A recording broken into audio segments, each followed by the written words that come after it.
Daniel Westbrook était assis seul dans un coin du café, sirotant son 3e expresso et remettant sérieusement en question les choix qu'il avait faits dans sa vie. À 43 ans, il avait accompli tout ce que la société lui avait dit de désirer. Une entreprise technologique valant des centaines de millions, un penthouse surplombant la ville, des invitations à des événements exclusifs où chacun voulait quelque chose de lui. Ce qu'il n'avait pas, c'était une seule véritable connexion humaine, raison pour laquelle sa sœur, Emma, avait insisté pour lui organiser ce rendez-vous à l'aveugle, malgré ses protestations. « Elle est différente, Danny », lui avait promis Emma. « Elle est authentique. Rencontre-la, s'il te plaît. » Et le voilà donc, vêtu de son costume le plus impressionnant, comme une armure, prêt à endurer 1 heure de conversation polie avec une autre femme qui aurait consulté sa valeur nette avant même de connaître son 2e prénom. La porte du café s'ouvrit et une jeune femme entra, l'air hésitant. Elle devait avoir une 30aine d'années, portant des vêtements qui avaient clairement connu de meilleurs jours, une veste beige usée sur un haut simple couleur crème, un jean délavé et des baskets en toile aux lacets effilochés. Ses cheveux châtains clairs étaient attachés en queue de cheval pratique et elle portait un sac à dos élimé qui semblait avoir traversé plusieurs vies. Elle l'aperçut et sourit, un vrai sourire qui illumina tout son visage, puis marcha directement vers sa table. « Daniel ?» demanda-t-elle, sa voix chaleureuse malgré la nervosité dans son regard. « Je suis Lily, l'amie d'Emma du centre communautaire. » Daniel se leva automatiquement, des années de bonnes manières enracinées surpassant sa surprise. C'était donc son rendez-vous. Emma l'avait mis en contact avec quelqu'un qui semblait à peine pouvoir se payer un café ici. « Asseyez-vous, je vous en prie, » dit-il, d'un ton plus sec qu'il ne l'aurait voulu. Lily s'assit, posant soigneusement son sac à dos au sol. Elle observa le café chic avec appréciation plutôt qu'inconfort, remarquant les détails comme quelqu'un qui sait voir la beauté indépendamment du prix. « Cet endroit est charmant, » dit-elle. « Je suis passée devant des dizaines de fois sans jamais avoir eu de raison d'entrer. Merci de l'avoir proposé. »« Ce n'est pas moi, c'est Emma, » répondit Daniel, entendant la froideur dans sa propre voix et ressentant un bref élan de honte. « Je peux vous commander quelque chose ? Juste du thé, merci.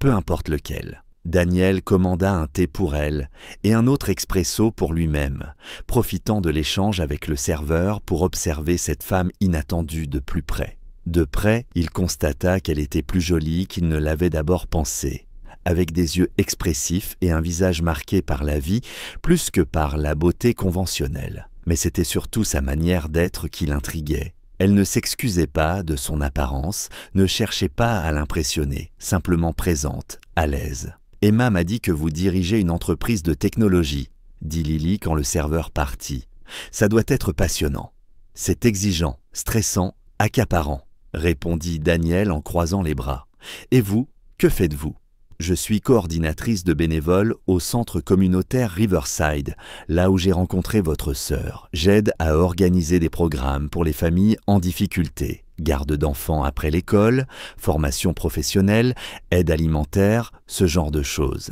Ce n'est pas une carrière, c'est du travail caritatif. » Le sourire de Lily ne vacilla pas, mais quelque chose changea dans son regard. « C'est ma carrière.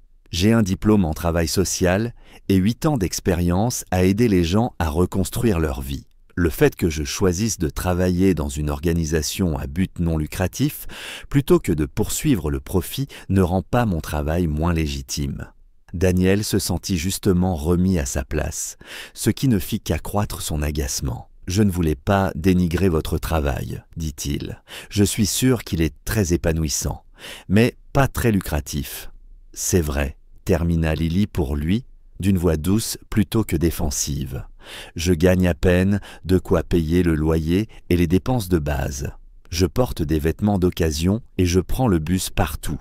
Je suppose que, selon vos critères, j'ai l'air de n'avoir rien. » Elle fouilla dans son sac à dos usé et en sortit un petit paquet soigneusement emballé, qu'elle posa avec précaution sur la table entre eux. Il était enveloppé dans du papier craft et noué avec de la ficelle, manifestement fait à la main. « Emma m'a dit que c'était ton anniversaire la semaine dernière. Je t'ai fabriqué quelque chose, je sais qu'on vient à peine de se rencontrer, mais je voulais t'apporter un cadeau quand même. C'est comme ça que j'ai été élevée. On ne se présente jamais les mains vides.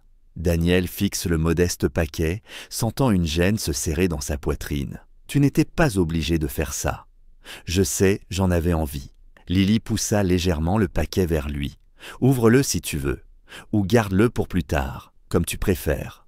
Daniel prit le paquet, surpris par sa légèreté. À l'intérieur, il trouva un petit carnet en cuir, manifestement fait main, avec ses initiales gravées sur la couverture en lettres simples et élégantes. Le cuir, souple et patiné, semblait provenir d'un vieil objet. Mais le travail était d'une qualité remarquable. « Je fabrique des carnets pendant mon temps libre », expliqua Lily. « Je sais que ce n'est pas grand-chose, mais Emma m'a dit que tu écrivais de la poésie quand tu étais plus jeune.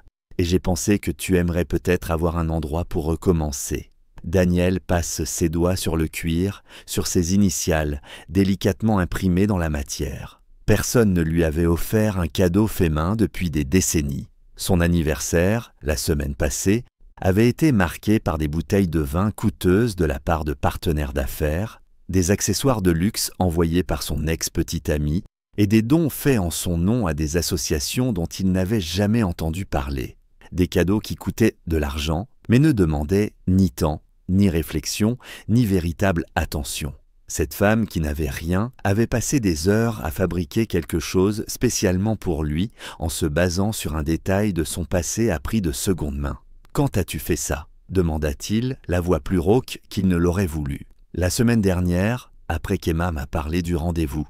Je travaille sur mes carnets presque tous les soirs, après la fermeture du centre. Ça m'aide à me détendre. » Lily sourit avec une légère gêne. « Je sais que ce n'est ni chic ni cher, mais je me dis qu'un cadeau fait main, venu du cœur, vaut plus qu'un objet acheté sans réflexion. » Daniel leva les yeux vers elle. Pour la première fois, il la regarda vraiment. Au-delà des vêtements usés et de son apparence modeste, il vit la personne qu'elle était, de la gentillesse dans les yeux, de la créativité dans les mains, et une forme de richesse qui n'avait rien à voir avec les comptes en banque. Elle était arrivée à ce rendez-vous en semblant n'avoir rien, et soudain Daniel comprit qu'elle possédait tout ce qu'il avait perdu au fil de sa montée vers le succès. « C'est magnifique, » dit-il doucement. « Personne ne m'a offert quelque chose comme ça depuis aussi longtemps que je m'en souvienne. Merci. » Le sourire de Lily s'élargit. « De rien. Alors, dis-moi, quand as-tu arrêté d'écrire de la poésie ?» La question prit Daniel au dépourvu. « Comment sais-tu que j'ai arrêté ?»« Parce qu'Emma a dit que tu écrivais au passé, » répondit Lily. « Et parce que tu as ce regard, celui des gens qui ont mis de côté les parts d'eux-mêmes qui les rendaient heureux, au profit de celles qui les rendent réussis. » Daniel sentit quelque chose se fissurer en lui. « Tu ne mâches pas tes mots, toi. La vie est trop courte pour ça. J'ai appris cette leçon à la dure. » Lily entoura sa tasse de thé de ses mains, songeuse. « Il y a 3 ans, je travaillais dans un cabinet de conseil. Bon salaire, bel appartement, tous les signes extérieurs de réussite. Et pourtant, j'étais malheureuse. Puis ma mère est tombée malade, et j'ai passé 6 mois à la regarder mourir, pendant que mes collègues se plaignaient de leurs primes manquées et de leurs promotions retardées. Ça m'a donné du recul. « Je suis désolé pour ta mère, » dit Daniel. « Merci. La perdre a été la pire chose qui me soit arrivée, et aussi celle qui m'a sauvé.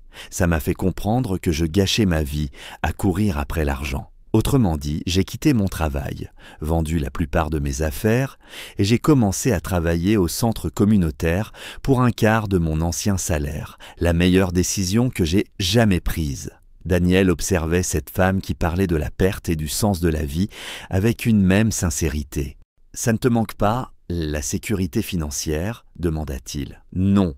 Ce qui me manquait, c'était le vide, » répondit-elle doucement. Cette impression d'accomplir des gestes qui n'avaient aucun sens, de rentrer dans un appartement luxueux qui n'était qu'un endroit pour dormir entre 2 journées de travail trop longues. Lily croisa directement son regard. « Tu as ce regard, Daniel.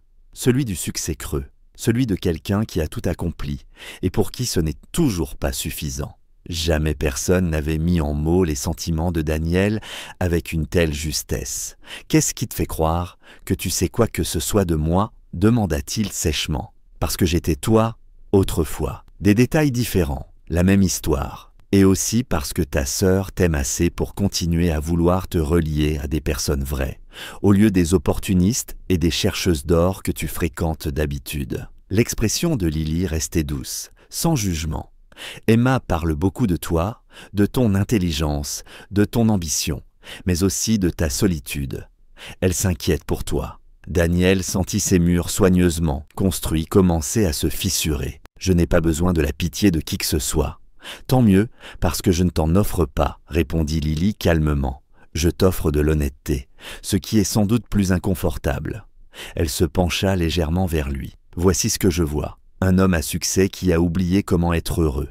Quelqu'un qui a accompli tout ce que la société juge important, tout en perdant tout ce qui compte vraiment. Quelqu'un qui est entré ici en s'attendant à être déçu par un autre rendez-vous superficiel et qui, à la place, est tombé sur une femme capable de voir à travers son armure de luxe. « C'est une sacrée analyse pour une conversation de 10 minutes, » dit Daniel. « Ai-je tort ?» Daniel voulut dire oui, rejeter ses observations comme présomptueuses ou naïves. Mais, assis là, tenant entre ses mains le carnet en cuir qu'elle avait fabriqué elle-même, avec ses initiales gravées dans une matière qu'elle avait probablement récupérée et restaurée, il ne put nier la vérité de ses mots. « Non, » admit-il à voix basse, « tu n'as pas tort. » Ils parlèrent pendant 3 heures, bien après l'heure de fermeture du café. Le personnel, reconnaissant en Daniel un habitué généreux, les laissa rester. Lily lui parle de son travail au centre communautaire, des familles qu'elle aidait, du sens qu'elle trouvait dans le service aux autres. Daniel, lui, se surprit à lui confier des choses qu'il n'avait jamais dites à personne. La solitude du succès, ses relations ratées avec des femmes qui aimaient sa richesse mais pas sa personne, et toutes les connexions humaines qu'il avait sacrifiées au nom d'une réussite qui lui paraissait soudain vide de sens. « Il n'est pas trop tard, » dit Lily, alors que les ombres du soir s'étiraient sur leur table. « Tu peux faire d'autres choix, te remettre à écrire, revoir ta sœur plus souvent, utiliser tes ressources pour aider les gens, au lieu d'en accumuler toujours plus. Trouve un sens au-delà de la prochaine acquisition ou de la marge de profit. »« C'est ce que tu fais, toi ?» demanda-t-il. « Trouver du sens dans la pauvreté ?» Lily rit sans se vexer. « Je ne vis pas dans la pauvreté. J'ai assez. J'ai une communauté, un but, un travail qui compte et des relations sincères. Selon toute mesure qui ait vraiment du sens, je suis riche. » Elle fit une pause puis ajouta « Et à propos de ça, je dois te dire quelque chose.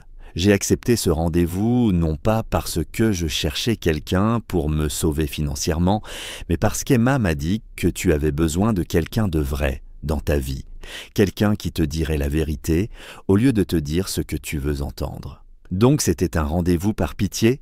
demanda Daniel, piqué. « Non. » répondit-elle doucement. « C'était un rendez-vous honnête, et honnêtement, je te trouve fascinant. Sous toute cette armure défensive, tu es quelqu'un d'intéressant, d'intelligent et capable de vrais sentiments. Tu es simplement terrifié à l'idée que quelqu'un puisse le voir. » Lily tendit la main à travers la table et toucha la sienne, doucement. « Je suis venu ici en paraissant n'avoir rien parce que je voulais voir comment tu réagirais. Si tu me rejetterais immédiatement ou si tu chercherais à voir plus loin. Tu as échoué à ce test au début, mais tu es en train de le réussir maintenant. » Daniel baissa les yeux vers sa main sur la sienne, vers ses ongles rongés et ses doigts calleux à force de travail manuel, et il réalisa que ses mains avaient créé quelque chose de beau pour lui, qu'elles avaient passé des heures à fabriquer un cadeau pour un inconnu, simplement parce que c'était la bonne chose à faire. « Je n'ai pas l'habitude des gens qui ne sont pas impressionnés par l'argent, » avoua-t-il. « Alors tu es entouré des mauvaises de personnes, » répondit Lily en serrant doucement sa main. « L'argent n'est qu'un outil. Il peut faire énormément de bien ou énormément de mal selon la façon dont on l'utilise. Mais il ne remplacera jamais le caractère, la compassion ni le lien humain. Ces choses-là ne s'achètent pas. »« Tu dînerais avec moi ?» demanda Daniel, surpris par ses propres mots. « Pas ici. Enfin, si tu veux, oui ici. Mais j'aimerais te revoir, apprendre à te connaître, en savoir plus sur ton travail, peut-être même faire du bénévolat au centre, si tu veux bien de moi. » Lily sourit, et Daniel réalisa que c'était le sourire le plus sincère qu'on lui ait adressé depuis des années. « J'aimerais ça. Mais je te préviens, Si tu viens faire du bénévolat, tu devras vraiment travailler. Aucun traitement de faveur parce que tu es riche. Tu nettoieras les sols, trieras les dons et écouteras les histoires des gens, comme tout le monde. Je pense que je peux gérer ça. On verra, dit Lily avec une lueur taquine dans les yeux. Les hommes riches tiennent généralement une journée avant de retourner à leur vie confortable. Daniel se surprit à sourire, vraiment sourire, pour la première fois depuis des mois. C'est un défi ? Absolument. Il la raccompagna jusqu'à l'arrêt de bus, malgré ses protestations que ce n'était pas sur son chemin. Sous le lampadaire, Daniel tenait le journal artisanal qu'elle lui avait offert et comprit qu'un profond changement s'était produit en lui au cours de cette soirée. « Merci, dit-il, pour le journal, pour ta sincérité, pour avoir vu au-delà de l'argent jusqu'à ce qu'il y ait d'autres en moi. Il y a beaucoup là-dedans, Daniel. Tu dois juste décider si tu es assez courageux pour le montrer. » Le bus de Lily arriva. Elle remit son vieux sac sur son épaule. « Je t'enverrai un message pour le bénévolat.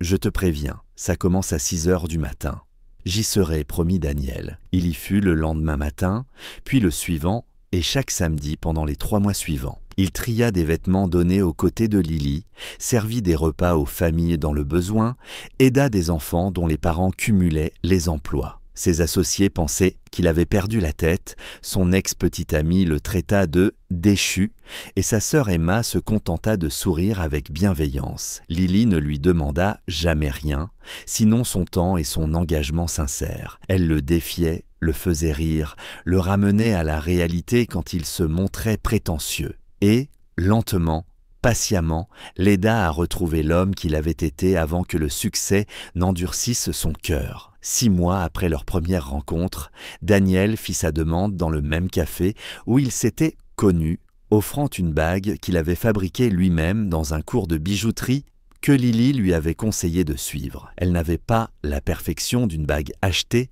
mais elle avait été faite de ses mains, avec réflexion, soin et amour. « Oui, dit Lily en pleurant, à une condition, que nous continuions à faire du bénévolat ensemble, que nous n'oublions jamais l'essentiel et que nous restions toujours vrais l'un envers l'autre. » Daniel le promit.